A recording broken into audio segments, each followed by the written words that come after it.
네, 우리 하나님 말씀 사사기 5장 1절부터 12절까지 말씀 함께 보시겠습니다. 사사기 5장 1절부터 12절까지 말씀입니다.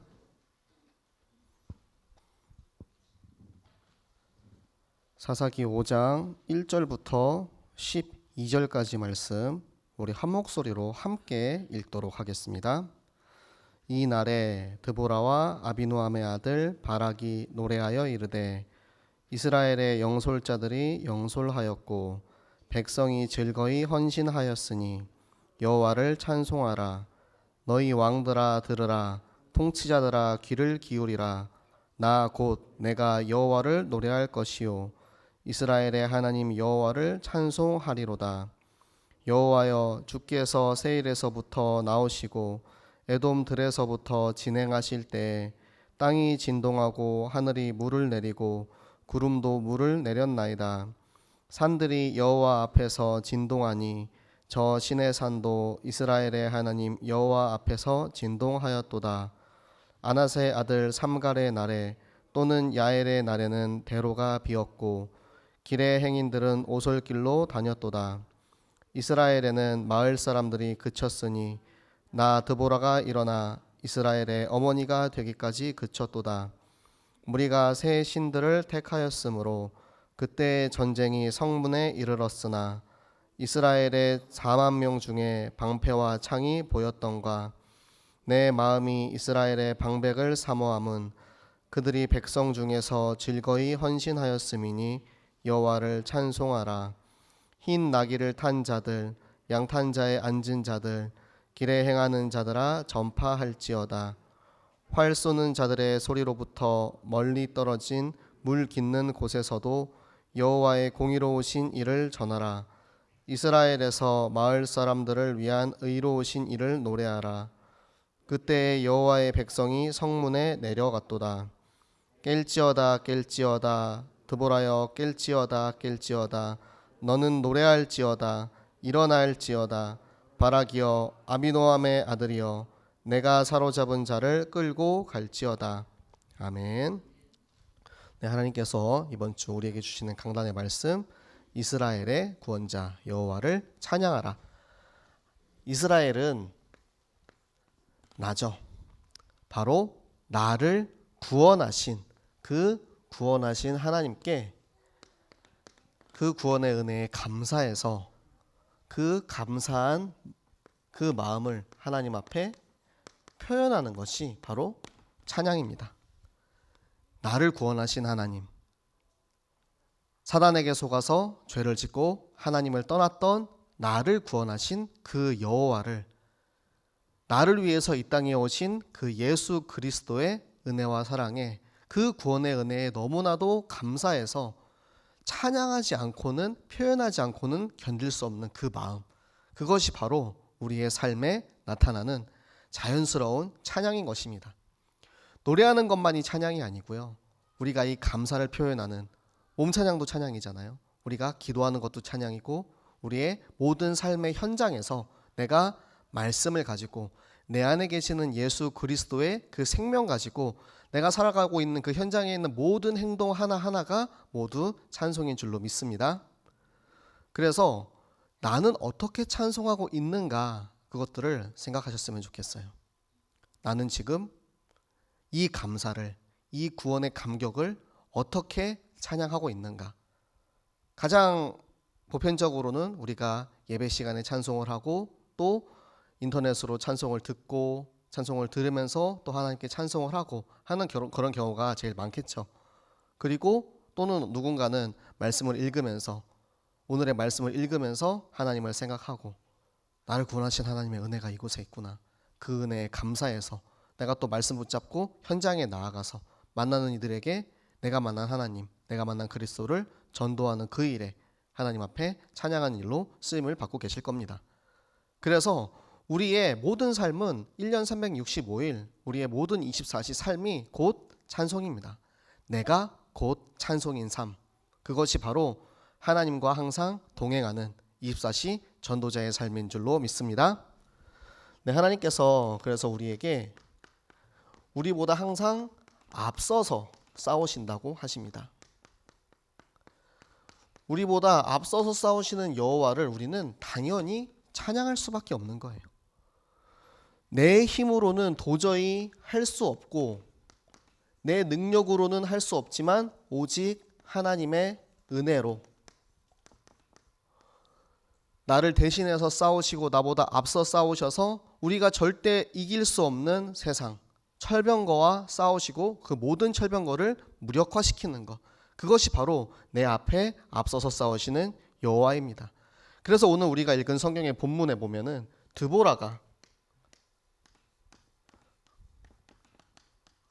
드보라의 찬양은 바로 고백입니다. 감사고 고백이에요. 드보라가 찬양하는 모든 가사의 내용들이 우리를 구원하신 여호와, 우리 힘으로는 도저히 이길 수 없었고 우리가 그 광야에서 우리가 이방신을 섬기고 고통스러워하고 아무것도 없을 때, 창과 방패도 없을 때, 우리 힘으로는 도저히 이길 수 없는 그 모든 열악한 환경 속에서도 우리보다 앞서서 싸우시는 여호와께서 계셨기 때문에 우리가 이 전쟁에서 승리할 수 있었습니다. 이것이 바로 드보라의 승전가의 가장 중요한 내용인 것입니다. 우리는 절대 철병거, 세상, 사단을 우리 힘으로는 이길 수가 없어요. 그렇기 때문에 이 모든 것을 하나님께서 먼저 창세기 3장 15절에 나오는 그 말씀, 하나님 우리에게 주신 말씀의 능력으로 여인의 후손이 뱀의 후손의 머리를 깰지어다 말씀하셨고요. 그 말씀하신 능력 그대로 이 전쟁에서 사단의 머리를 깨서 그 군대 장관 시스라의 관자놀이의 말뚝을 받게 하신 것입니다. 모든 것이 하나님께서 하셨고 우리는 그 일에 쓰임받고 우리는 그 일에 감사하고 우리는 그것을 누리기만 하면 되는 그런 최고의 축복을 받고 살아가고 있는 것입니다. 그러니까 우리가 찬송할 수밖에 없는 거예요. 나는 아무것도 안 하고 가만히 있었는데 내 힘으로 도저히 할 수 없는데 하나님이 다 해주셨어요. 그러면 하나님한테 하나님 너무 감사합니다. 우리가 그냥 사람과 사람 관계 가운데에도 저한테 잘해주고 도와주고 하면은 감사합니다 인사하잖아요. 그런데 이 헤아릴 수 없는 이 은혜를 우리가 어떻게 하면 감사를 표현할 수 있겠습니까? 그것이 바로 찬양인 것입니다. 그런데 이 세상에는 도저히 찬양하지 못하게 하는 무능과 무기력의 영들이 있어요. 바락의 모습을 보면 우리가 알 수 있죠. 바락이 처음부터 하나님의 말씀을 듣고 순종하고 전쟁에서 싸웠으면 바락에게 하나님이 준비하신 영광을 받아 누릴 수 있었을 겁니다. 그런데 바락의 미자립 상태, 나는 도저히 할 수 없어요. 내 힘으로 할 수 없어요. 그렇게 얘기하고 있는 이 미자립 상태 때문에 결국에는 하나님은 바락을 사용하셔서 전쟁에서 승리는 하셨지만 바락은 영광을 받지 못하게 되죠. 이것이 바로 이스라엘의 영적 상태예요. 우리 연약한 우리들의 영적인 상태입니다. 그냥 구원받은 것만 누리면서 막 살면 너무 좋겠는데 그 시간이 길어지고 18년이 되고 20년이 되고 80년이 되고 시간이 길어질수록 우리가 사단에게 속아서 자꾸 이렇게 무능한 무기력함 속으로 빠져들게 됩니다. 그렇게 해서 이방신을 섬기는 이스라엘 민족이 핍박을 당하니까 모든 지도자들이 다 도망가 버리고 만 거예요. 모든 지도자들이 도망갔을 때 그때 하나님께서 일으켜 세우신 것이 여사사 드보라고, 그 드보라의 하나님께서 저 땅을 보면서 가슴 아파하시는 그 모습을 드보라가 들고 일어날 수 있었던 것. 이사야 6장 8절 말씀. 누가 나를 위하여 갈고 주님 내가 여기 있나이다. 나를 보내소서. 드보라의 그 일어나심을 보고 하나님은 드보라를 통해서 바락을 통해서 이스라엘 민족을 살리는 이 전쟁을 행하신 것입니다. 그래서 우리가 비록 방패도 없고 창도 없지만 우리에게 있는 것 무엇입니까?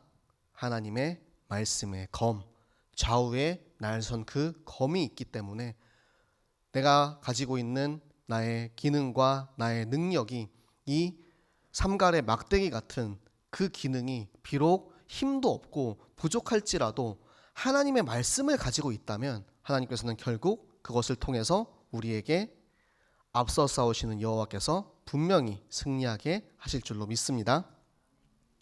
그래서 우리는 찬양을 할 수밖에 없는 사람들인데요. 자, 찬양의 기준. 제가 이번 주에 말씀을 받으면서 찬양의 이유, 찬양의 기준. 우리가 왜 찬양을 해야 할까? 무엇 때문에 찬양을 해야 될까? 어떻게 찬양을 해야 될까? 그런 부분에 대해서 묵상을 많이 했는데요.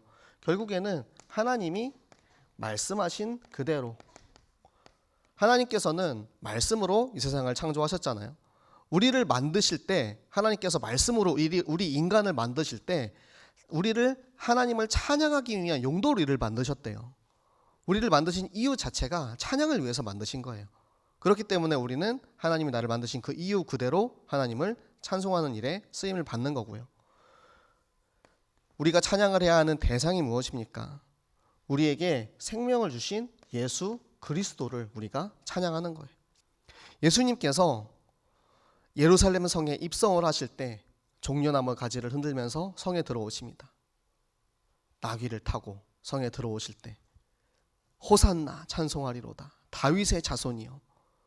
우리가 찬송해야 할 대상은 나를 위해서 십자가에 달린 예수 그리스도입니다. 그 그리스도의 은혜가 내 안에 계시는 그리스도, 내가 항상 찬송을 할 때 앞에 있는 사람을 보고 찬송을 한다던가 누군가에게 잘 보이기 위해서 찬송을 하는 거는 찬양의 기준에서 벗어나는 거예요. 찬송하는 사람들이 가장 하기 쉬운 실수가 그거거든요. 앞에 있으니까 굉장히 화려하고 빛나 보일 수 있어요. 찬송의 아름다운 선율과 곡조 때문에 하나님을 잊어버릴 수 있어요. 그렇기 때문에 우리가 더더욱 집중해야 하는 것, 내가 찬양할 대상이 무엇인지, 내가 왜 찬양을 해야 하는지. 그리스도가 없으면 내가 아무것도 아닌데 내 찬양에 그리스도가 빠져 있으면 그거는 그냥 노래야 노래, 세상의 노래, 세상 사람들이 하는 노래처럼 그런 노래하는 게 아니고 그리스도의 생명이 안에 있는 찬양, 그 찬양이 진짜 기준 속에서 하나님이 나를 창조하신 이유에 맞는 찬양임으로 믿습니다. 자, 그리고 우리가 생명을 살리는 찬양이 무엇이냐? 다윗이 사울 왕이 악신에 잡혀서 머리가 아프고 도저히 살 수가 없어요. 그러니까 하나님의 영에 감동된 다윗을 부릅니다. 그 다윗이 수금을 켤 때 그 다윗의 찬양으로 인해서 악신이 떠나가고 사울이 머리가 낫게 되죠. 생명 살리는 찬양이 바로 이런 찬양입니다. 저희가 나가서 길거리에서도 막 찬양하고 막 그러잖아요. 그게 보여주기 위한 찬양이 아니고 죽어가는 사람들, 그들에게 이 찬양을 들려주어서 그 속에 하나님께서 예비한 사람들을 찾는 찬양을 하는 거예요. 제가 중국에 있을 때 좀 겁도 없이 막 지하철역 나가가지고 막 찬양하고 그랬거든요. 근데 막 사람들이 막 와요. 사람들이 막 너무 신기하니까 막 와요. 그러면은 이제 대기하고 있던 친구들이 가가지고 전도지 가지고 가서 전도하고, 우리는 예수 믿는 사람이다. 이 찬양이 생명을 위한 목적이 있으면 하나님께서 그 찬양을 사용하시더라고요. 막 나가가지고 막 우리끼리 신나서 막 노는 게 아니고 생명을 위해서, 우리의 목적이 생명을 향해서 있다면 하나님께서 그 찬양을 통해서 하나님이 영광을 받으시고 하나님께서 예비하신 구원받기로 작정된 자들을 우리에게 인도해 주실 줄로 믿습니다. 그리고 찬양은 세계복음화를 위해서 하나님께서 우리를 보내시는, 가서 제자 삼으라고 보내시는 찬양입니다. 제가 목사님 이제 하시는 전도학교, 우리 이제 주보에 온갖 나라들이 다 이렇게 나와 있잖아요. 제가 거의 대부분 나라의 그 전도학교를 다 들어가는데 전도와 선교야말로 진짜 하나님이 가장 기뻐하시는 찬양이 아닌가. 저 땅 끝에 복음을 전해야 되는데 우리가 다 가서 전하면 너무 좋겠지만 우리가 다 갈 수 없기 때문에 인터넷을 통해서, 줌을 통해서, 시 공간을 초월한 이 복음 운동을 통해서 지금 저 땅끝에 있는 이들도 복음을 듣는 거예요. 제가 지난주 금요일 날 이제 매주 이제 계속 하잖아요. 전도학교를 어차피 계속 하고 신학교 강의도 계속 하는데 그 속에서 제가 가장 이제 놀랐던 부분이 있어요. 판서를 중국어로 하시더라고요. 놀랍지 않습니까? 저만 놀랐나요? 저도 중국어로 판서를 못해요. 저도 타자를 이렇게 치는 세대다 보니까 쓰는 걸 잘 못하거든요. 그래가지고 저도 이제 나중에 중국 가서 어떻게 판서하지 이런 걱정을 조금 하고 있는데 목사님께서 중국어로 판서를 다 하시더라고요. 그 전에 뭐 영어로 하는 거는 그 전에 많이 하셨으니까. 근데 그 목적이 있잖아요. 사실 그거 안 하셔도 제가 타자로 다 이렇게 그 사람들 볼 수 있도록 쳐주는데 그렇게 되면은 좀 현장감이 떨어지더라고요. 바로 이제 쓰는 것과 제가 한번 타자로 쳐가지고 밑에 이제 자막으로 달리는 거랑 차이가 있는데 이 전도 선교를 위해서 하는 그 글씨 쓰는 것조차도 우리한테 얼마나 중요한 것인가. 그러니까 우리의 작은 행동 하나가 선교를 위해서, 전도를 위해서, 생명을 위해서, 그리스도를 위해서 하는 것이라면 하나님이 그 찬양을 다 받으신다는 거예요. 나는 그러면 어떠한 찬양을 할 수 있겠습니까? 여러분은 어떠한 찬양을 할 수 있겠습니까? 제가 가장 먼저 찬양을 시작한 것을 생각을 했을 때 저는 10대 때 이제 찬양을 시작을 했어요. 10대 때 하나님을 찬양할 때는 그때는 뭐 아무것도 모르니까 그냥 막 신나는 찬양이 너무 좋았어요. 그래서 교회 가면은 막 신나게 찬양하고 하니까 막 그때는 막 찬양 메들리 막 이래가지고 막 세네 곡씩 막 연결해가지고 막 기뻐하며 함께 막 오주여 나의 마음이 막 이렇게 연달아서 막 이렇게 하는 그 콤보가 있거든요. 그러니까 늘 그렇게 세네 곡씩 연결해서 찬양하고 나면은 너무 막 기분이 좋은 거야. 너무 행복한 거야. 그때는 사실 복음도 모르고 귀신도 모르고 말씀도 없고 막 그런 상황인데도 그게 너무 좋아서 제가 교회를 그렇게 막 열심히 갔었던 것 같아요. 그리고 나서 제가 20살 때 살아계시는 예수 그리스도, 정말 그 예수님과 인격적인 만남이 있었거든요. 20살 때 내가 예수님을 만나고 나니까 그때부터는 찬양만 하면 막 눈물이 나는 거예요. 와, 너무 감사해가지고 막 그때는 진짜 막 너무 뜨거운 그런 찬양을 하는 걸 좋아했어요. 그냥 막 그리스도의 은혜를 막 찬양을 하면서 막 목매어 찬양하고 울고 그리고 막 목 놓아서 기도하고 다음날 이제 뭐 찬양 기도회 마치고 나면 목 다 쉬어가지고 막 막 이런 목소리로 막 목 안 쉬면은 왠지 은혜 안 받은 것 같고 막 그런 이제 시절을 보냈는데 시간이 지나면서 조금 더 제가 영적으로 성숙해지고 나니까 물론 그 찬양도 너무 좋은 찬양이지만 내가 늘 삶 속에서 찬양하는 것이 최고 좋은 찬양이구나라는 것을 하나님이 깨닫게 하시더라고요. 그러니까 우리가 뭔가 특별한, 뭔가 대단한, 우리 예전에 이제 추수감사절 때 부서별로 다 모여가지고 막 다 같이 막 이렇게 스포트라이트 받고 찬양하는 그런 것만 찬양이 아니고 진짜 우리의 삶 속에서 만나는 만남 하나, 그리고 우리가 하고 있는 작은 곡조 한 구절이 하나님께서 우리의 찬양을 다 들으시고 우리가 진짜 정확한 목표, 그리스도를 바라보고 찬양하고 있을 때 하나님께서는 우리의 찬양을 가장 기쁘게 받으실 줄로 믿습니다. 우리 전도와 선교의 일에 함께 찬양하는 새생명교회 가족들, 우리 모든 중직자 여러분들 되시기를 예수 그리스도 이름으로 부탁을 드리겠습니다. 네, 그리고 하나님께서 우리에게 렘넌트 교육에 대한 말씀을 주셨어요. 네, 렘넌트 교육에 대해서 말씀을 받으면서 저는 이제 제 영적인 체질이나 상태가 렘넌트와 굉장히 흡사하다라고 생각을 해요. 그래서 내가 교육을 받는 대상으로서 제가 이 말씀을 좀 들었어요. 그리고 제가 지금 또 새생명교회에서 훈련을 받고 있기 때문에 교육을 받고 훈련을 받는 입장에서 말씀을 드리고 또 저에게 편집된 오력을 어떻게 관리하는지에 대해서 제가 이 시간 함께 좀 나누도록 하겠습니다. 자, 먼저 첫 번째는 뭐죠?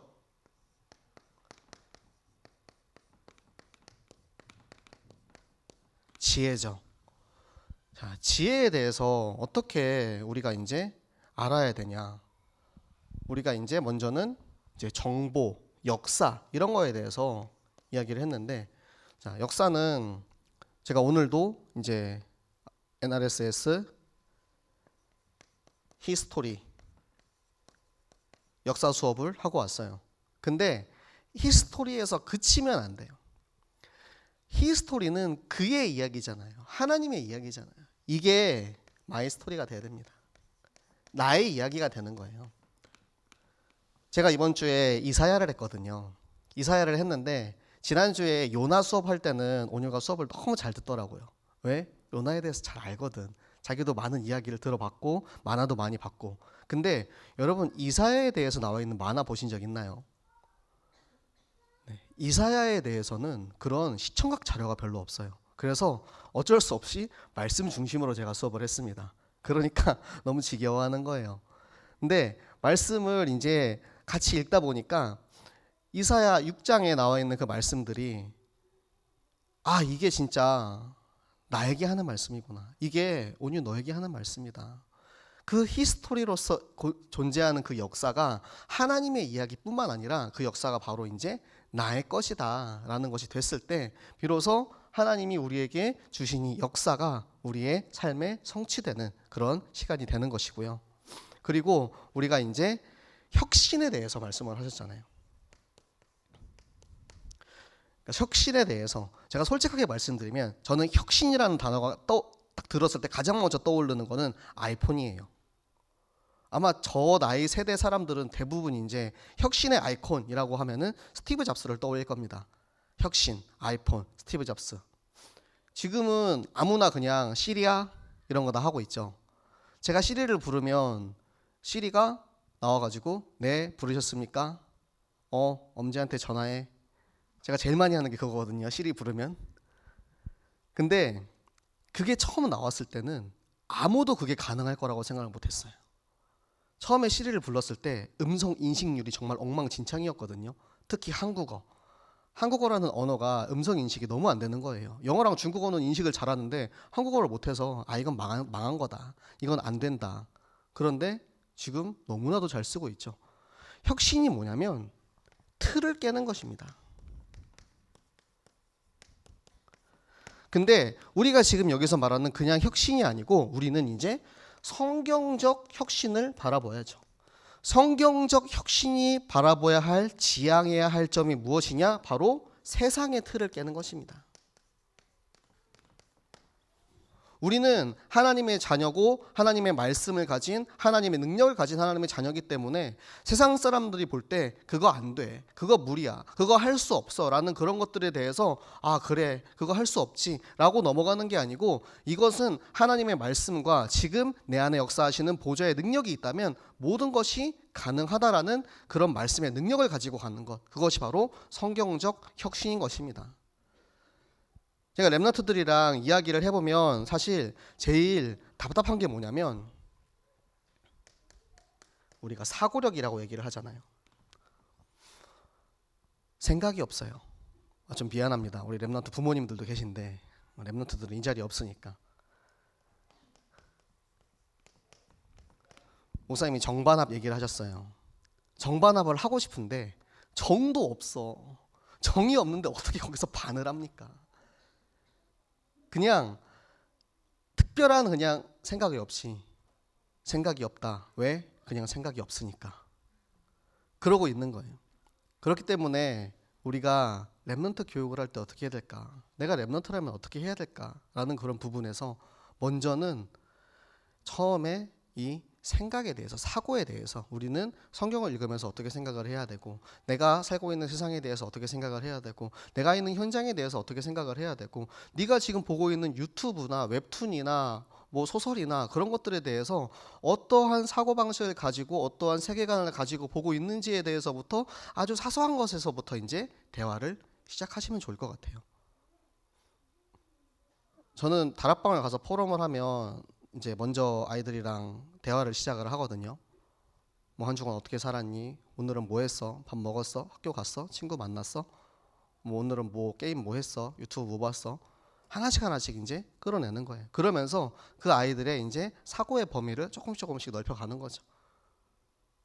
그냥 생각 없이 살아요. 솔직히 말하면 나 학교 가야 되니까 가고, 학교 갔다 와서 집에 오면 학원 가야 되니까 학원 가고, 학원 갔다 집에 오면 그냥 이제 끝났으니까 자요. 특별히 뭔가 우리가 의지력이 필요한 그런 일들이 별로 없어요. 일반 이제 학창 시절이나 우리 랩런트들의 사회 속에서. 그렇기 때문에 그걸 자꾸 이제 끄집어내고 도와주고 대화할 수 있고 사고할 수 있도록 도와주는 거. 그러면은 그때 이제 비로소 정이 생기는 거죠. 정이 생길 때 거기다가 저희가 이제 반을 집어넣는 거죠. 거기다가 반을 집어넣으면 그때 비로소 이제 정반합이 무엇인지 우리 아이들이 알 수 있을 것 같아요. 저는 본의 아니게 제가 공부를 정말 싫어하는데 본의 아니게 가방끈이 참 길어졌거든요. 하나님이 강제로 공부를 시키시더라고요. 제가 중국에서 진짜 공부하기 싫은데 억지로 석사학위를 땄어요. 근데 그때 맨날 하나님한테 기도했던 게, 하나님, 저는 이제 선교사 될 건데 내가 그 공부 왜 해야 되냐고, 그거를 맨날 이제 울면서 기도했던 것 같아요. 논문 쓰는 게 너무 힘들어서. 근데 그때 논문을 쓸 때 교수님이 저에게 했던 얘기가 딱 목사님이 해주신 그 변증하게 딱 그 이야기, 정반합. 교수님이 그러시더라고요. 중국어로 우리 학자들은 没事找事的人, 일이 없는 일을 만들어서 일을 찾는 게 우리의 역할이다. 아무런 건드리지 않으면 아무 일도 벌어지지 않아요. 그런데 저 꽃을 보면서 저 꽃은 왜 노랗니? 꽃은 원래 노랗잖아요 라고 말하면 이제 학자가 아니야. 꽃은 왜 노랗니부터 시작하는 거예요. 그러면 이 꽃은 뭐 태양으로부터 어떠한 광선을 받아가지고 어떠한 작용을 일으키고 그렇게 해서 색깔이 노란색이 됐습니다. 그러면 저 꽃은 왜 파랗니? 저거는 뭐 품종이 어떻고 막 이런 식으로 이제 얘기하면서 이제 이런 것들이 시작되는 거예요.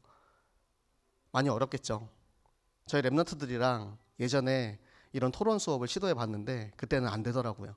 근데 또 말씀이 나왔기 때문에 조금씩 한번 우리 아이들의 그런 생각에 문을 한번 두드려 보려고 하고요. 그리고 집중력이 있어요. 저는 집중력이 제일 중요한 것 같아요. 왜냐하면 집중력이 없으면 예배가 안 되거든요. 예배 못 드리는 친구들 학교에서 공부 잘하는지 한번 보세요. 집중력은 내가 그 순간 다른 데 영향받지 않고 오롯이 거기만 바라보는 게 집중력이에요. 우리가 예배 시간에 주변에 있는 사람들, 주변에 있는 다른 것들, 외부의 요인들, 뭐 내가 놀고 싶은 거, 핸드폰, 뭐 그런 거 다 신경 쓰지 말고 오롯이 하나님만 바라보는 게 예배 집중인데, 하나님을 오롯이 바라보지 못하고 있는 이 친구들이 과연 학교에 가면 선생님을 바라볼 수 있을까요? 예배에 집중하면 너희들 성적도 너희들 인생도 이 집중력을 통해서 달라진다. 그게 진짜 랩런트 교육에 하나님이 우리에게 주시는 축복이 아닐까, 하나님께서 그런 마음을 주시더라고요. 우리가 먼저 그래서 예배에 집중하고 예배에 성공해야 돼요. 내가 예배에 집중하고 예배에 성공하는 모습을 통해서 랩런트들이 같이 집중하고 성공하거든요. 그래서 하나님께서 우리를 증인으로 부르셨습니다. 랩런트 교육을 위한 증인으로 하나님이 우리를 부르셨어요. 그러면 두 번째 뭡니까? 키가 자라죠. 체력입니다. 체력에 대해서는 여러 가지 이제 있었지만 제가 되게 공감했던 부분은 흙이에요. 흙. 제가 어렸을 때는 뭐 컴퓨터 물론 있긴 있었지만 제가 초등학교 5학년 때쯤에 586 컴퓨터를 처음 썼거든요. 486 컴퓨터였는지. 그때는 컴퓨터가 저희 집밖에 없었어요. 제가 외동아들이어서 아버지가 LG 컴퓨터를 사주셨죠. 네. 컴퓨터가 아무도 없어가지고 우리 집 와가지고 다 놀고 막 그랬거든요. 같이 게임하고. 그런데 그 컴퓨터가 있기 전에는 항상 놀이터에서 놀았어요. 놀이터에서 구슬치기 하고, 이번에 오징어 게임에서 나온 것처럼 진짜 깐부, 야 우리 깐부 맺자 해가지고 우리 둘이 이제 깐부하고, 나중에 이제 뭐 우리 깐부 쟤네 깐부 막 이렇게 붙어가지고 막 시합도 하고, 그리고 나서 한 6시쯤 되면은 이제 창문에서 재민아 밥 먹어라 하고 이렇게 부르시죠. 그때 되면은 이제 집에 들어가서 세일러문을 봤던 게 기억이 나요. 그때 뭐 다른 이제 만화들도 있었겠지만 딱 그게 기억이 나요. 이상하게 친구들이랑 같이 이제 구슬치기를 하고 딱지치기를 하고 팽이치기 하고 그렇게 놀다가 엄마가 부르면 집에 들어가서 밥을 먹으면서 만화를 보고, 그 당시에는 5시 6시에 그때 만화를 다 했었거든요. 근데 제가 요즘 아이들이랑 이렇게 이야기를 해보잖아요. 조금 이제 그래도 나이 있는 청년들 정도까지는 이 놀이터 문화가 있더라고요. 얘기해요. 막 놀이터에서 막 놀고 있으면은 막 야 누구야 집에 와서 밥 먹어라 막 이러고, 막 그때는 이제 애들이 핸드폰 막 갖고 있으니까 전화해가지고 들어오라고 하고 막 그러는데, 지금은 정말 흙이랑 너무 먼 랩런트들이 그렇게 살고 있는 것 같아요. 저도 엄지 사모한테 나중에 우리는 시골 가서 살자. 우리 애들 흙 먹으면서 막 이렇게 좀 잘할 수 있게 흙도 먹고 이래야 좀 건강해진다. 뭐 이렇게 얘기했는데 네, 그때 뭐 하나님이 보내시는 대로 물론 가야겠지만 흙 속에서 나오는 이 땀. 사실 요즘 남자 랩런트들은 제가 체력에 대해서 걱정을 안 해요. 운동 안 하는 남자애들은 거의 없는 것 같아요. 정말 극소수의 친구들은 운동하기 싫어하고 막 이렇게 있는 친구들도 있는데 제 주변에 있는 남자 랩런트들 중에서 운동 싫어하는 사람은 한 명도 못 봤거든요. 그렇기 때문에 남자들은 별로 걱정을 안 하는데 요즘 여자 랩런트들이 어떤 운동을 하고 있는지가 너무 궁금해요. 저도 남자다 보니까 여자애들이랑 이런 부분이 소통이 잘 안 되거든요. 공기놀이 같은 거 하면 땀이 나나? 네. 그러니까 이게 저희 교사들이 같이 이야기했을 때도 나왔던 내용인데 남자들이랑 제가 축구를 하잖아요, 매주 토요일 날. 여자애들도 뭔가 그렇게 할 수 있는 그런 시스템이 있으면 좋겠다라고 말씀하셨는데 저는 너무너무 하고 싶은데 애들이 뭘 좋아하는지를 모르겠어요. 뭘 하고 싶어 하는지를 모르겠어요. 제가 생각하는 운동의 가장 중요한 부분은 좋아하는 것. 운동에 이제 두 가지가 있죠. 유산소 운동과 근육 운동. 유산소 운동과 근육 운동에 대해서 목사님이 설명을 해주셨어요. 저 같은 경우는 턱걸이를 해야 되기 때문에 사실 근육 운동만 하고 있었거든요. 매일매일 이제 근육 턱걸이 하면서 될 때까지 거의 다 된 것 같은데 그 조금이 안 되더라고요. 근데 유산소 운동이든 근육 운동이든 제가 이제 랩런트 입장에서 훈련받는 입장에서 보면 내가 해야겠다라고 확실하게 결정을 하기 위해서 내가 운동을 좋아해야만 이걸 할 수가 있어요. 안 그러면 지속이 안 돼요. 저희 랩런트들이랑 같이 이제 여러 가지 뭔가를 많이 했잖아요. 근데 지금까지 가장 길게 지속되는 게 축구입니다. 애들이 축구를 너무 좋아해요. 지금 축구 시간을 원래 8시부터 10시까지 차던 거를 7시부터 9시로 옮겼거든요. 애들 새벽 6시에 일어나서 축구 나옵니다. 교회 오라 그럴 때는 9시까지 교회 오라 그래도 늦잠 자고 막 그러던 애들이 축구하기 위해서 새벽같이 일어나서 나와요. 우리가 랩런트의 시선에서 조금만 생각해 보면 사실 이 교육 시스템을 조금은 더 랩런트들과 함께하는 시스템으로 깔 수 있지 않을까라는 생각을 해봐요. 정확한 기준과 말씀이 선포됐기 때문에 우리는 그 기준과 말씀을 가지고 랩런트들이 그것을 가지고 활용할 수 있는 시스템을 우리가 만들어 가야 되거든요. 그러면 나는 어떠한 시스템을 가지고 랩런트와 함께 할 것인가? 우리가 가르치는 사람이 아니잖아요. 우리가 지시하는 사람이 아니잖아요. 우리가 함께하는 증인으로 가기 위해서는 우리가 먼저 이 응답을 받아야 됩니다. 저는 유산소 운동을 이제 화요일, 목요일 날 탁구를 치기로 했습니다. 그래서 저랑 칠 사람이 없을 때 혼자서 칠 수 있도록 이제 기기도 이미 구매를 해놨고요. 기기는 좀 오래전에 사놨는데 사실 좀 요즘에 안 하고 있었는데 제가 운동을 하는 이유는 건강을 위해서 그리고 이제 이 오력을 준비하기 위해서 운동을 시작을 했는데 유산소 운동에 대한 필요성을 별로 못 느꼈어요. 근데 이제 말씀의 기준 위에서 또 그 유산소 운동의 필요성을 메시지로 들었기 때문에 제가 이제 다시 시작을 하려고 하고요. 말씀을 가지고 있는 기준 속에서 어떻게 하면 이 기준과 말씀의 이 흐름 속에서 랩런트와 함께 갈 수 있을 것인가, 그것이 우리가 앞으로 계속해서 인도받아야 할 숙제인 것이고요. 그리고 이 키와 체력 그리고 이 음식과 삶의 균형을 맞추기 위해서면 사실 개선해야 할 것들이 너무나도 많이 있습니다. 저희 부부도 이제는 시켜 먹는 거 좀 그만 시켜 먹자 이런 얘기를 했었거든요. 이번 주에 말씀 받고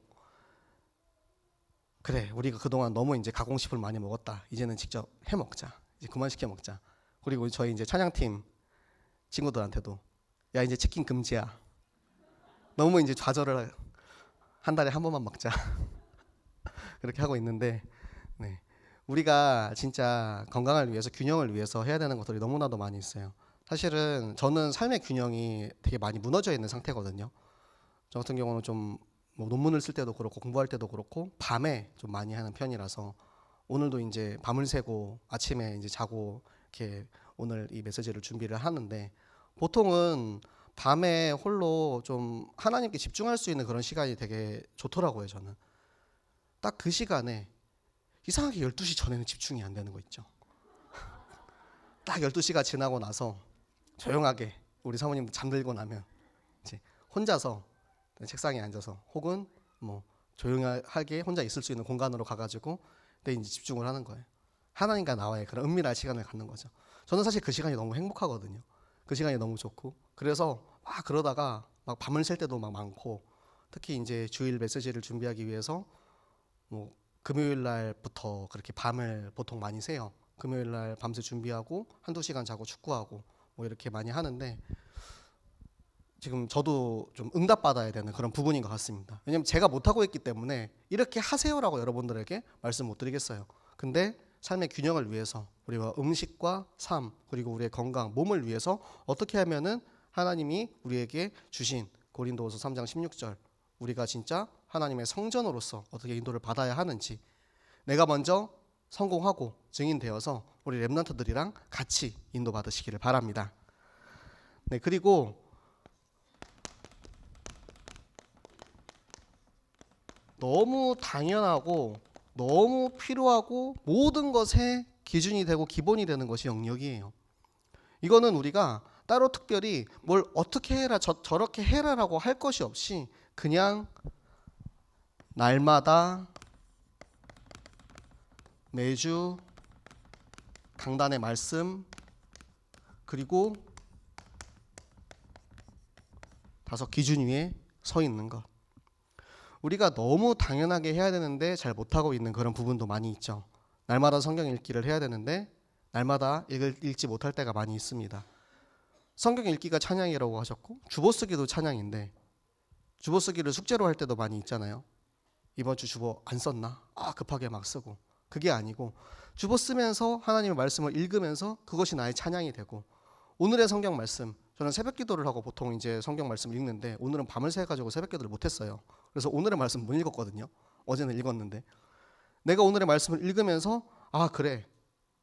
저는 지금 이제 느헤미야를 읽고 있는데, 그래, 이 느헤미야처럼 이스라엘 이 백성들의 모델이 되는 그런 지도자 말씀을 받으면서, 그래, 느헤미야의 모습을 보면서 그 속에서 투영되는 드보라와 그리스도의 모습을 보고, 그것이 우리의 찬양인데 그것을 우리가 얼마나 잘 지키고 있는지, 오늘 안 됐더라면 다시 내일부터 하면 되고요.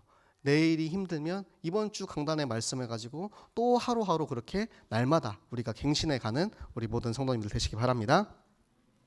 네, 그리고 네 번째가 바로 인력이죠. 인력은 제가 렘넌트들이랑 이번 주에 다락방을 하면서 이런 얘기들을 많이 했어요. 오력에 대해서 이야기를 하는데 너는 인력 관리를 어떻게 하고 있니? 그러니까 자기는 친구들이랑 너무 사이가 좋대요. 친구들이랑 너무 이제 친하게 잘 지내고 있어서 그런 문제가 없다. 그래서 제가 얘기를 해줬어요. 하나님이 만드신 나, 그리고 하나님 떠난 사람들, 우리는 하나님이 만드셨잖아요. 나부터 알아야 돼요. 나부터 내가 얼마나 축복받은 사람인지. 하나님이 나를 만드셨고 나를 렘넌트로 부르셔서 이사야 6장 13절, 이 땅의 남은 자 그루터기로 나를 부르신 렘넌트의 정체성, 나의 정체성을 먼저 생각을 하고, 그리고 나서 너희 친구들을 한번 봐라. 너희 친구들 중에 예를 들어 교회 친구들처럼 하나님 자녀들도 있을 것이고, 너희 학교에 너희 주변의 친구들 중에 하나님 모르는 사람들도 있을 것이다. 그럼 그 친구들은 어떻게 할 거냐? 너는 하나님 만나서 하나님이 만드신 나를 찾아서 나는 이제 구원받고 천국 가는 시민권을 얻었는데, 지금 이 하나님을 모르는 사람들은 그냥 내버려 둘 것이냐?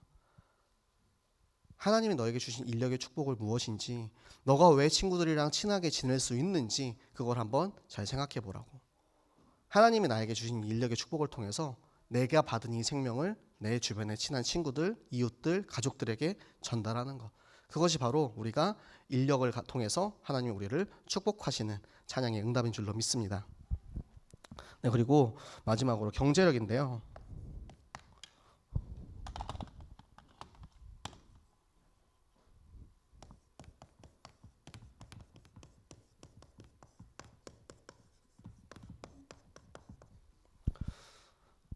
빛의 경제의 축복을 받기 위해서는 우리가 헌금의 응답을 확실하게 받아야 됩니다. 오력을 다 가지고 있는 사람은 하나님 앞에 헌금하지 않을 수 없어요. 나를 구원하신 그 은혜에 감사해서 우리가 하나님 앞에 예배를 드리잖아요. 내가 이스라엘이고 내가 구원받은 하나님의 자녀로서 감사가 지금 넘치고 내가 그거를 하나님 앞에 표현하는 것이 헌금인데, 헌금이 찬양인데 헌금이 안 된다. 경제력은 빵인 거죠. 경제력은 포기한 거죠. 제가 첫 해에 새생명교회 왔을 때 주일날 헌금을 한 번씩만 드렸어요. 저희가 경제 사정이 좀 많이 어렵기 때문에 그렇게 한다라는 좀 핑계를 댔는데, 나중에 이제 그게 아니더라고요. 우리가 예배 때 예물을 가지고 하나님을 만나러 가는 게 당연한 건데, 나는 일주일 중에 일주일 주일날 한 번만 예물을 드린다? 그것이 하나님 앞에 너무 죄송한 거예요.